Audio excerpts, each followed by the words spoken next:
el bloque Carlos Rubio, fundador de Rubio Arquitectura, una firma con más de 30 años de experiencia en el sector, en proyectos de arquitectura, urbanismo y paisajismo. Hoy nos viene a presentar interesantes proyectos como el Archivo Histórico Provincial de Cuenca, las oficinas Generali, el edificio Metrópolis o el Salón de Reinos del Museo Nacional del Prado. Adelante, Carlos. Uy.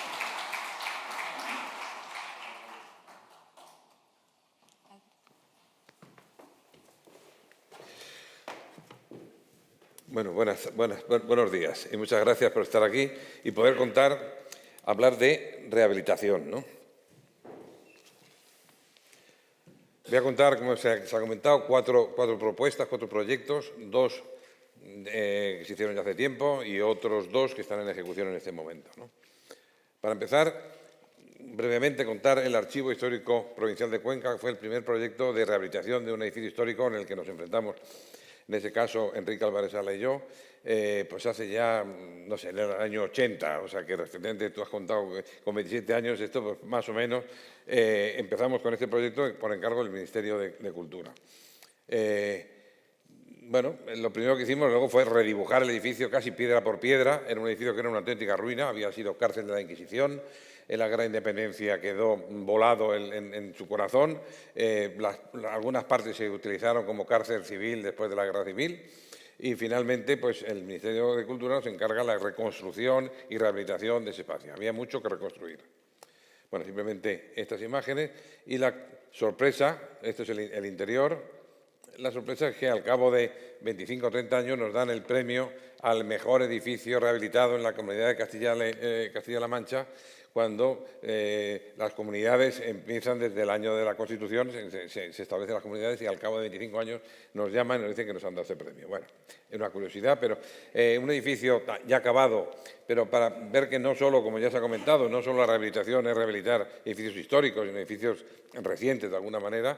Recibimos el concurso, esto fue un concurso, rehabilitar este edificio de oficinas, con muro cortina y unas instalaciones pues ya sumamente obsoletas, que está situado en la Castellana 40, pero en realidad frente da al puente de Juan Bravo. Y planteamos crearle una piel de vidrio tensa, curvada en las esquinas, como si fueran unas grapas que van cogiendo planta a planta, ¿no? Realmente, en este detalle lo que se ve es que el vidrio, que antes no era, el muro cortina no era planta a planta, sino tenía unas zonas opacas, en este caso va a pasar de planta a planta, y crear, la gracia en este caso estaba el crear la banda horizontal en cada planta y crear una cierta profundidad en la fachada. O sea, aunque era una fachada de una sola piel, crear una piel interior que daba sombra sobre el interior y poner una selección de materiales adecuados para una fachada soleada que va a estar orientada a sur, ¿no? Estos serían los detalles y se ve siempre ese segundo plano de tubos de aluminio que van creando esa profundidad que le da a la planta y que por la noche también tiene una iluminación que queda muy remarcada, ¿no? Por supuesto, lo que se hace en estos edificios es algo que se está haciendo, la rehabilitación. Claro, la rehabilitación antes estaba en manos de especialistas, ahora está en manos de todos los arquitectos porque vivimos en un país que está muy construido y que realmente hay mucho que rehabilitar, muchas cosas que ir renovando y volver a adecuar a nuestro tiempo. Estos son edificios de oficinas que normalmente tienen unas instalaciones obsoletas, una fachada también ya poco eficiente y ahora estamos aprovechando también las cubiertas, ¿no? Las cubiertas que antes estaban llenas de instalaciones y no servían para nada, ahora pues son unos espacios nuevos y útiles para la vida ciudadana y urbana de los edificios. Bien, otro edificio que está en obras, en ejecución, es el edificio Metrópolis. Es posiblemente pues, el edificio más emblemático, más icónico, más fotografiado de Madrid, que está, como sabéis, en la confluencia de la calle Gran Vía con la calle Alcalá. Este es un edificio de 1906, anterior a la Gran Vía. Aquí había un edificio que es este, que lo llamaban el Ataúd, porque era muy estrechito, que da a la calle Alcalá y Caballero de Gracia, ¿no? Es el edificio antes de abrir la Gran Vía. Aquí lo que vemos es la iglesia de San José con lo que llamamos la Casa del Cura. Todo esto se abre la Gran Vía demoliendo todo esto, pero aquí ya vemos el edificio Metrópolis, o en este caso Unión del Fénix, el Unión del Fénix, muy adelantado, y aquí ha acabado ya con Caballero de Gracia y la Gran Vía ya construida, ¿no? Este edificio pues simplemente comentar aquí cómo cuando te enfrentas con un edificio de esto, la cantidad de trámites que tenemos que ir superando y desde luego conociendo la historia del edificio, porque realmente la rehabilitación yo creo que no tiene receta, o sea, cada edificio tiene su aquel, tiene su historia, tiene la situación en la que ha llegado, tiene algo que está haciendo y nosotros como arquitectos lo que tenemos que hacer siempre es preguntar y preguntar y preguntar hasta entender qué se pretende, por qué nos llaman, porque siempre que surge la arquitectura surge por una necesidad. O sea, que los arquitectos nos podemos considerar artistas, que yo no me lo considero desde luego, pero si somos artistas es porque alguien necesita algo, no es un artista que crea cosas a ver si y las pone en el mercado, sino que si no hay encargo no hay arquitectura y si no hay una necesidad no hay arquitectura. Y construir lo innecesario es absurdo y además es insostenible. Y venimos de una época en la que se han construido muchas cosas absurdas, insostenibles e innecesarias, ¿no? Pero lo que quiero decir es que hay que conocer el por qué se quiere hacer el edificio, hablar con el cliente. Esa relación del arquitecto y de la arquitectura a base de preguntas y respuestas es fundamental, que es algo que no ocurre en el concurso. En el concurso uno se lee 1000 veces el pliego de condiciones a ver por dónde van los tiros y normalmente el pliego de condiciones lo ha hecho alguien que no está en la cabeza del que ha ideado la necesidad del concurso, ¿no? Bien, pues para presentar todos los trabajos, está documentado a las comisiones de patrimonio que tenemos que ir pasando, pues hay que hacer valer cuáles son los valores patrimoniales que tenemos que proteger de este edificio y al mismo tiempo denunciar cuáles son los impactos negativos que tiene el edificio que tenemos que intentar eliminar para volver a esa nueva vida que requiere el edificio, ¿no? En este caso va a ser un cambio de uso. Este edificio se proyectó por un concurso que ganaron unos arquitectos franceses, se proyecta como edificio de viviendas, se utiliza como oficinas y ahora eran oficinas, en este caso ya las últimas, el estado actual, pues era el Banco Santander, que tenía 3 plantas, el sótanos y planta baja y planta primera, pequeñas tiendecitas en la calle Alcalá y oficinas de Metrópolis en la planta de arriba, ¿no? Esto ahora va a ser un propietario único que tiene un hotel con algunas habitaciones, con pocas habitaciones, porque es un hotel que realmente no todas las plantas hay facilidad de meter habitaciones y, sin embargo, también tiene restauración y tiene pues, un edificio que volverá a aprovechar esa cubierta de la que comentábamos. Únicamente aquí señalar que, como es un edificio protegido, toda la intervención hemos querido no hacerla, toda la intervención nueva para darle esa nueva vida al edificio, no tocar la fachada ni tocar la primera crujía. Todo va a ocurrir en el centro del corazón, donde vemos que había una escalera cerca de la rotonda, pues podemos hacer una escalera circular que tenga más ese ADN de lo que puede ser el edificio. Aparece la escalera protegida con su ascensorcito pequeño, el patio ya cubierto y se va a mantener cubierto, la escalera que también protegemos histórica, pero necesitamos hacer una escalera más, que la hacemos dentro de ese triángulo interior, hacemos 2 ascensores nuevos dentro de ese triángulo interior y un montacargas dentro de ese triángulo interior y patinillos de instalaciones. Realmente esto es lo que va a ser todo el proyecto. Las distintas plantas, hay 2 plantas de habitaciones, una planta de eventos y otras de restauración, tanto en la planta baja como en la cubierta. Esto es únicamente mostrar, aunque aquí se verá mal, mostrar cómo presentamos los planos ante la Comisión de Patrimonio. Entonces, planta a planta, estamos hablando de que en el plan especial cómo se localizan las obras y cuál es el régimen de obras que va a poder tener el edificio, ¿no? La cubierta, el patio se va a cubrir con un forjado de vidrio, pero que permite la ventilación. Toda la cubierta, para quitar todos esos elementos negativos que puede tener la cubierta, se levanta sobre una especie de cámara para poder ventilar todas las salidas de cuartos de baño y demás, y crear una especie de cubrición o pérgola de vidrio que mantenga o permita esa nueva actividad que se pretende en la cubierta, ¿no? Aquí podemos ver esta comparación, en donde los elementos de casetones y chimeneas han desaparecido, se concentra todo junto a la medianera del edificio colindante y realmente se puede ya hacer esta pérgola también con una cierta arquitectura como afrancesada que encaje con la lectura del edificio, ¿no? Y por fin, pues contar el Salón de Reinos. El Salón de Reinos es un concurso que ganamos porque tuve la enorme suerte y privilegio que me llamara Norman Foster para colaborar con él. Nosotros no teníamos solvencia suficiente para ir a este concurso, pero él necesitaba un arquitecto local y ya te digo, tuvimos la suerte de que nos llamó. Entonces, además de tener el honor de trabajar por una institución como el Museo del Prado, pues tenemos el privilegio de trabajar junto a este hombre que posiblemente es el gran arquitecto del momento, el gran arquitecto del siglo y el primer arquitecto global de la historia de la arquitectura, porque este arquitecto ha trabajado en todos los continentes, creo que no lo había hecho nunca nadie, y en todas las escalas, ¿no? Y con todo el mayor reconocimiento, ¿no? Aquí son fotos de la fase de concurso, pues trabajando en su oficina, en su estudio de aquí de Madrid, y luego el privilegio de haber ganado el concurso, y la última pues ya es en una reunión con el presidente del patronato, director del museo y patronos del Museo del Prado, ¿no? Bien, el edificio, quiero entretener un poco más en este proyecto, porque trabajar en un edificio hay que conocer la historia de este edificio. Este edificio, lo que conocemos de este edificio es una pequeña parte de un enorme palacio que se construye en tiempos de Felipe IV, por instancia del conde duque de Olivares, en 1630. El rey es un rey de 14 años, el conde duque es una persona muy ilustrada que ilustra al rey, le hace aprender italiano, por ejemplo. El rey llega a escribir un libro en italiano, traduce libros del italiano, le aficiona a la pintura gracias a que deciden hacer aquí este palacio, ¿no? Entonces hacen un palacio en Madrid, un palacio al este de Madrid de recreo y de festejos, ¿no? Esto es lo que nos queda de él. Como vemos, y ahora veremos la planta, era un palacio construido a base de grandes patios. Los patios son de suelo horizontal, el terreno es un terreno inclinado.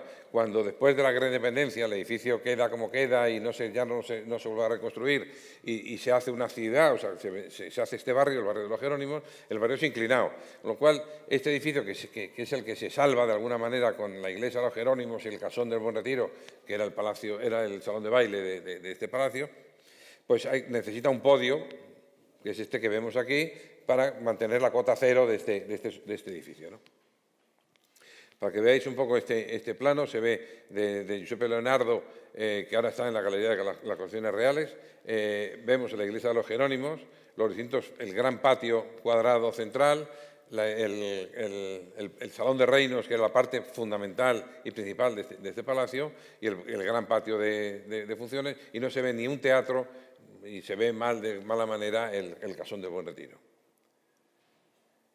Entonces, en este momento, a este rey le llamaron el Rey Planeta. Hay que pensar que España, además de todo lo que ya había colonizado, descubierto después del viaje de Colón en América, ya había pasado un tiempo, la extensión de los territorios americanos era muy grande, estaban también los de Filipinas, pero estaba todo lo de Portugal, porque la corona estaba unida. Con lo cual, Madrid en ese momento la llamaban la capital del mundo, podía ser la capital del mundo. Entonces, ver una ciudad no muy grande, rodeada de una muralla que había hecho una cerca, Felipe IV, y flanqueada por dos palacios, uno, el Palacio de Oriente, el Alcázar, que todavía no había ardido, pero que Felipe III ya había convertido en un palacio renacentista, con la Casa de Campo como coto de caza, y que al este se había construido ya un palacio enorme y extensísimo, con los jardines del Retiro, como palacio de recreo. Esto llamaba la atención en todas las cortes de Europa. Entonces aquí venían a ver qué pasaba desde el momento que empieza a construirse. Claro, ven que el nieto de Felipe II, el que había construido el monasterio del Escorial, volvía a construir un palacio y en Madrid, en la misma ciudad, ¿no? Entonces, esto para que vean un poco, este es el plano de Carlier, en donde se ve la extensión de la parte principal del palacio y ese palacio superpuesto en el plano de Madrid, ¿no? Veíamos casi que llega casi, los distintos patios acaban llegando casi a la calle Alcalá, ¿no? Bien, el resultado es que después de la Gran Independencia, cuando entran los franceses, toman esto como cuartel general. Cuando se expulsan a los franceses, se bombardea esto y realmente lo que acaba quedando es el edificio Villanueva estaba ya construido, la iglesia de los Jerónimos tocada, pero se destruye el claustro, el casón queda tocado, pero se mantiene más o menos, y queda esta crujía, que era el Salón de Reinos. Se llama Salón de Reinos porque tiene pintado todos los escudos de los reinos, y es un salón que su espacio interior se ha permanecido exactamente igual como lo pudo ver en ese momento Velázquez o Felipe IV o el conde duque Olivares, ¿no?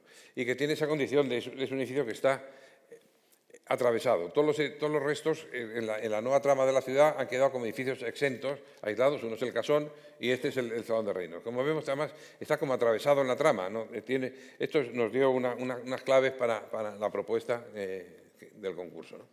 Esto es más o menos. Luego veremos las distintas etapas de cómo se fue reconstruyendo esto. Esta primera torre estaba demolida, pero se reconstruye, y el edificio venía a ser de este aspecto, ¿no? Luego esto pasa a ser cuartel de artillería y luego museo de artillería, y los militares, que tienen siempre la propiedad de este edificio desde la Guerra de Independencia, pues lo van alterando y lo van convirtiendo en determinadas cosas. Vamos a ver qué es lo que pasa. Primero se altera la topografía, porque se queda ese podio que estamos diciendo, el podio norte y sur. Finalmente los franceses, los militares en el 1880, a finales del siglo XIX, construyen estos cubos en la fachada sur y van rellenando el podio que tenía que estar también en la fachada sur. Luego le levantan una planta más, luego siguen construyendo en el sur, y es como lo encontramos ahora, ¿no?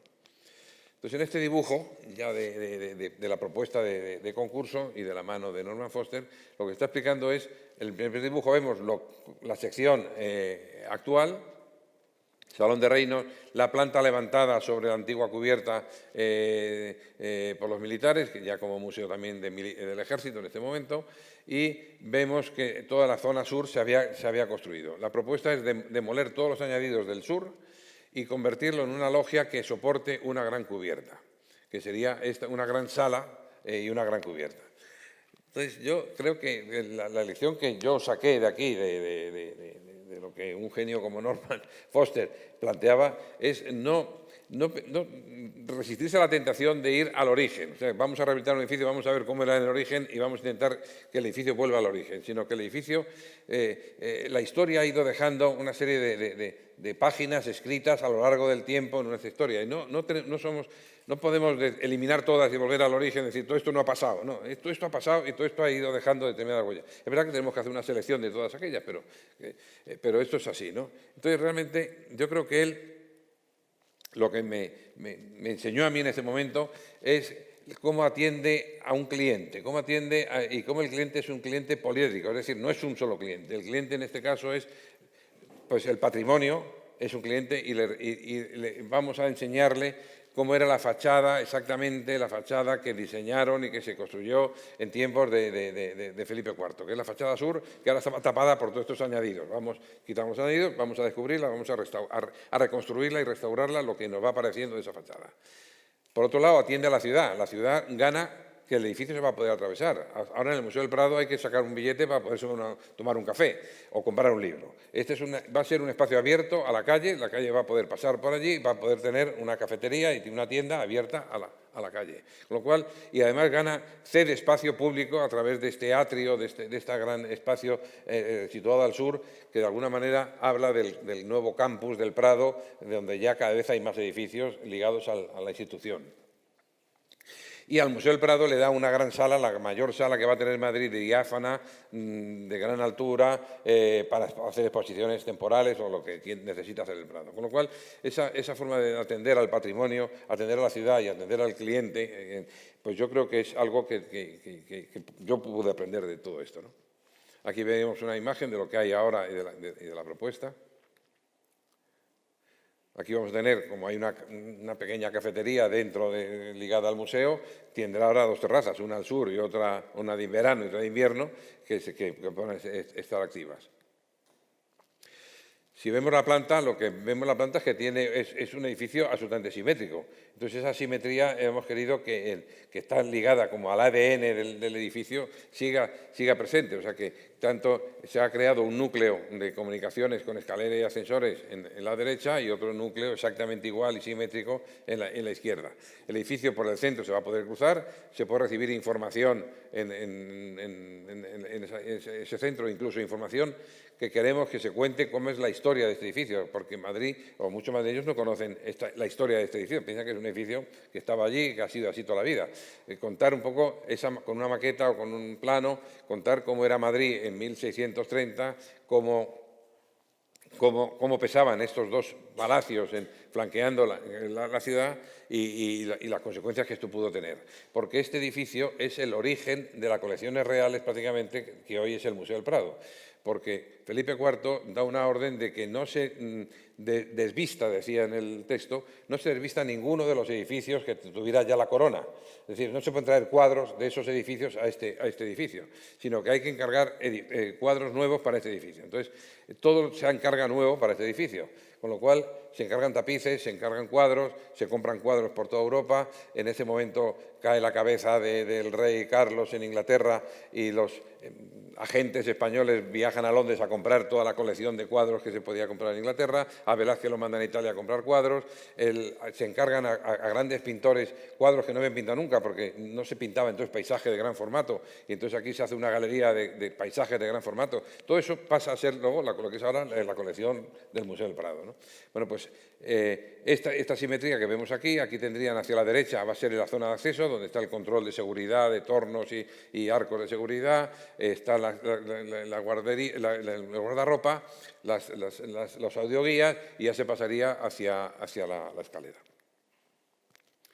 Este sería el salón el central, es el que llamamos salón de reinos. Ese es el que tiene los pintados en las bóvedas los escudos de los reinos de la corona de España. Y ese está documentado exactamente qué cuadros tenía Felipe IV ahí y en qué posición estaban. Y la decisión del Museo del Prado es que eso vuelva a estar exactamente igual, que se coloquen los cuadros en esa situación. Con lo cual aquí vienen los cuadros de batalla, los cuadros de Hércules, de trabajos de Hércules de Zurbarán, y la familia real de Felipe IV y de Felipe III flanqueando los dos testeros, ¿no? Pintados por Velázquez. Realmente esto va a ser como entrar en el túnel del tiempo, ¿no? Es decir, vamos a conocer no solo un museo de pintura, sino un museo de historia, ¿no? Esta sería la galería superior que desapareció y esta sería la sala diáfana que va a estar arriba. Bien, esto es simplemente la complicación de una obra, de hacer un sótano y conocer la cimentación de este edificio, como tenemos que hacer esta situación de bataches salteados para bajar a profundidad y aguantar este edificio que está en unas condiciones. Se construyó muy rápido y está muy mal construido y además estuvo muy dañado seguramente por la guerra, con lo cual hay muchas cosas que están ocultas. Esta sería la estructura, la sección y la sección longitudinal. El salón de reinos en este momento, donde ha desaparecido la galería, y la propuesta de los cuadros tal como los tenía Felipe IV, la galería de la sala de arriba, en fin, y la maqueta. Bien, yo quería acabar muy brevemente, pero es que quería acabar con una reflexión que hice en este libro, en el que decía que yo creo que esto es así, o sea, que un edificio histórico pocas veces permanece intocado, manteniendo en todas sus partes el estilo arquitectónico original. Lo normal es que a lo largo del tiempo, con mayor o menor fortuna, haya sufrido transformaciones, reformas, adiciones, demoliciones o cambios de uso. Los edificios nacen, viven y envejecen, y viviendo se transforman y cambian. El cambio es consustancial con la vida, pasa igual que a nosotros. Los años dejan huella. Un edificio antiguo es un documento vivo sobre el que cada generación ha dejado su impronta. El Salón de Reinos no es una excepción. A lo largo de casi 4 siglos, distintas manos han dejado su huella en el edificio. Son testimonios fieles de su tiempo, todos diferentes, pero todos auténticos. Los sucesivos acontecimientos acaecidos en el Salón de Reinos han acabado conformando un edificio de indudable valor, interés histórico, artístico y arquitectónico. Lo que fue un fragmento de un extenso palacio, hoy es un edificio exento, convertido en un valioso documento en el que estudiar las diferentes etapas o capas de la historia y que el tiempo ha ido depositando en sus fábricas. Hoy nos corresponde interpretar, con el máximo respeto, qué de todas esas páginas del pasado deben conservarse, cuáles pueden borrarse y cuáles deben incorporarse para que, en un nuevo uso, el edificio pueda gozar de una nueva y larga vida. Y esto es todo. Gracias.